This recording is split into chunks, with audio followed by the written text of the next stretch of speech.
শুভ বিকাল। আজ বিকালবেলা থেকেই ব্লগটা শুরু করছি। বাড়ি ফিরে থেকেই দেখছি প্রচুর বৃষ্টি পড়ছে, তাই এই বৃষ্টির দিনে একটু পোলাও বানাবো ভাবছি, বাসন্তী পোলাও রাত্রের জন্য। আর সন্ধ্যাবেলায় বাবা ভুট্টা এনেছে, তো সেই ভুট্টাটাই পোড়াবো। চলো এই ভিডিওতে সেগুলোই শেয়ার করব, দেখতে থাকো।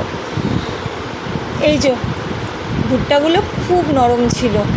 আর আমার মতো কে কে এত ভুট্টা খেতে ভালোবাসো বলো তো? আমার তো ভীষণ প্রিয়। এই বৃষ্টির সময়তে আমি প্রায় দিনই ভুট্টা বাড়িতে নিয়ে আসি। আর হ্যাঁ, ভুট্টা কিন্তু আমি বাইরে পোড়ানোটা খুব একটা খাই না, একদমই খাই না। বাড়িতেই নিয়ে এসে পুড়িয়ে খাওয়াটাই প্রেফার করি। তো সেই জন্য নিয়ে এসেছি। তো একটু নুন তেল মাখিয়ে পুড়িয়ে নিলাম, তারপর ওটাকে একটু লেবুর রস দিয়ে দেবো, ব্যাস তাহলেই হয়ে যাবে। আর ভাবছি যে শ্লোক খেতে পারবে কি না, কিন্তু দেখো ওকে দিয়েছি, এতটাই নরম ছিল যে ও কামড়ে কামড়ে খেয়েই ফেলছে। ওরও ভীষণ ভালো লেগেছে খেতে। আসলে আমরা যাই খাই ও সেটাই পছন্দ।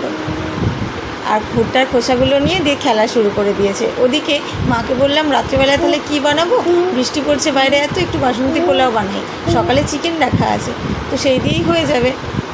তো সেই জন্য বাসন্তী পোলাও বানানোর জন্য দেখো গোবিন্দভোগ চালটা ধুয়ে নিয়েছি, শুকিয়ে নিয়েছি।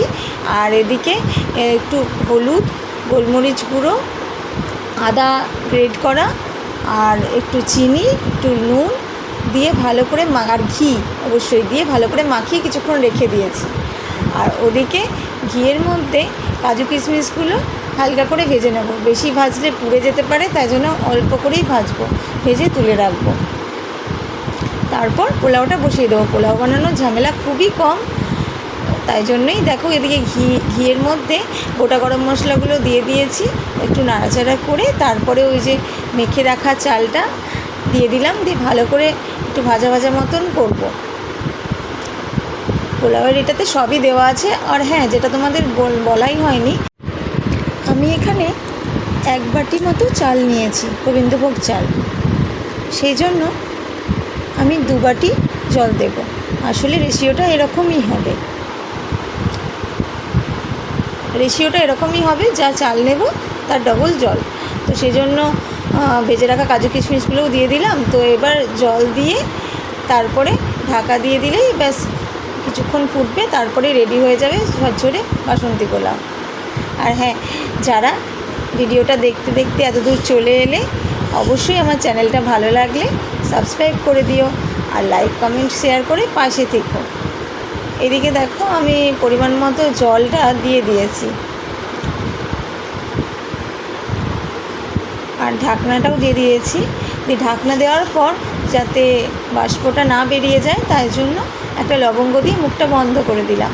তারপর দেখো জলটা যখন পুরো মরে গেল, তারপর দেখছি প্রায় হয়েই এসেছে। তো একটুখানি বেশি নাড়াচাড়া করব না, একটুখানি রেখে নামিয়ে নেব, তাহলেই হয়ে যাবে। দেখো পুরো ঝুরঝুরেই হয়েছিল। আর যখন পুরো কিছুক্ষণ নামিয়ে রেখেছিলাম, একদমই পুরো টেনে নিয়েছিল জলটা। তো আমরাও চলো এনজয় করি। তোমরাও পারলে বানিও বাড়িতে। কেমন হয়েছে জানিও কিন্তু। আজ আসি, চলো টাটা।